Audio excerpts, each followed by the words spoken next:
యెషయా గ్రంథం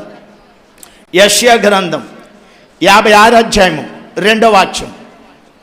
56లో 2. నేను నియమించిన విశ్రాంతి దినమును అపవిత్రత పరచకుండా ఏం పరచొద్దు? దేవునికి స్తోత్రం. నేను నియమించిన విశ్రాంతి దినమును అపవిత్రత పరచకుండా దానిని అనుసరించు ఏ కీడు చెయ్యకుండా తన చేతిని బిగబట్టువాడు ధన్యుడు. దేవునికి స్తోత్రాలు చెప్పండి. ఈ విశ్రాంతి దినములో మనం ఏ కీడు చేయకోకుండా మన చేతిని ఏం పట్టుకోవాలంట? బిగబెట్టుకోవాలంట, ఆపుకోవాలంట. దేవునికి స్తోత్రం. గమనించారండి ప్రియులారా? నేను మంచి మాట చెప్తాను, వినండి. పేరు చెప్పను. దేవునికి స్తోత్రం. బల్లారాధన, విశ్రాంతి దినం ఆయన ఆరాధించాలి. మన కొరకు, మన భార్య పిల్లల కొరకు, మన భర్త కొరకు, మన కుటుంబం క్షేమం కొరకు, మన వ్యాపారాల కొరకు ఆయన ఆరాధించాలి. అది మనం దేవుడు మనకు నియమించిన దినం అది. ఈయన ఏం చేశాడు? తెల్లారగట్లు 4 గంటలు లేచి ఎక్కడోనంట ఏదో వాటర్ పడుద్దంట కొండ మీద నుంచి, అది చూడటానికి పోయాడు. దేవునికి స్తోత్రం. అది చూడటానికి పోయాడు అంటే ఆరాధన ఎగ్గొట్టి. దేవునికి స్తోత్రం. జరిగిన ఆశ్చర్యమైన సంగతి ఏంటో తెలుసా ప్రియులారా? ఆ వాటర్ గారు స్నానం చేస్తుంటే కూతురు జారిపడింది, కాలు ఇరిగిపోయింది.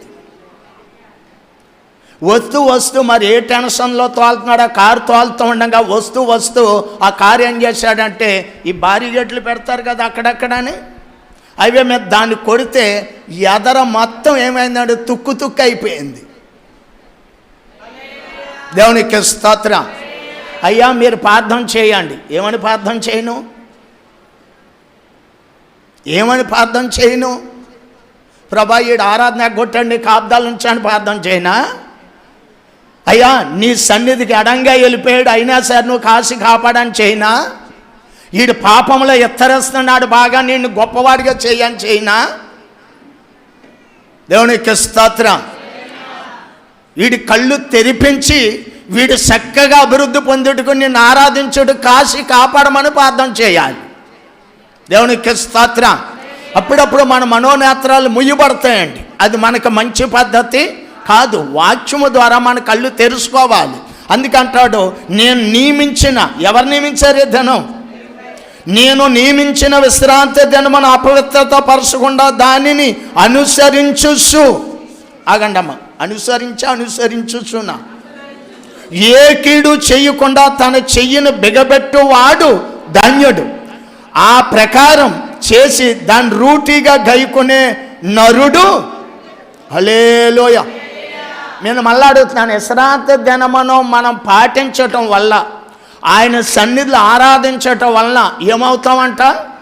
ధన్యులు అంటే హల్లెలూయా. అంటే నువ్వు విశ్రాంతి దినముకు రావటం వలన, ఆయన ఆరాధించటం వలన దేవుడు లేనివారిగా చేస్తాడా, ఉన్నవారిగా చేస్తాడా? రైట్. వాడు ధన్యుడు అన్నాడు. అంటే ఇది లేదు అనకుండా అన్ని దేవుడు మనకి ఇవ్వబోతున్నాడు. కొట్టోసారి గట్టిగా దేవునికి స్తోత్రం. మరోసారి దేవునికి స్తోత్రం.